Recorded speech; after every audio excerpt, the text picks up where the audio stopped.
Magandang hapon po sa inyo mga ka-farmer. Let's go farming na po. 15th day na po ng ating mga alagang sisiw. Halos patapos na po tayo sa brooding period.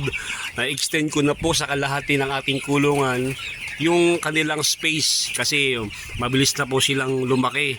Malakas na po silang kumain. Halos nasa 5 sako na po na chick booster yung kanilang naubos. Ngayon po ay nagsishift na po ako sa grower. Ang grower po nila ay pellet form, kaya ang ginagawa ko po, hindi ko po nilalagay na puro pellet muna.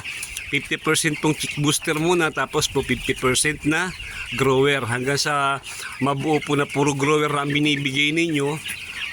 Kasi po masasayang lang yan kapag puro grower kagad yung ibinigay kasi hindi pa sila familiar doon.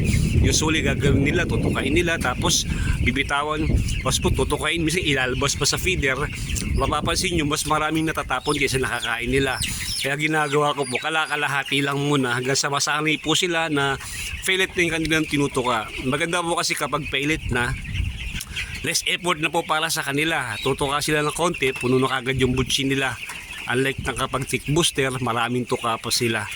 Halos nasa kalating kilo, mahigit po ito, o kaya kalating kilo ko lang yung ating mga sisiw.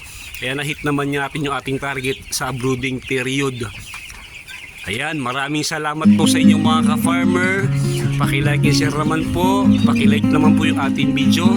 Tapos po, pasubscribe na rin po sa ating channel.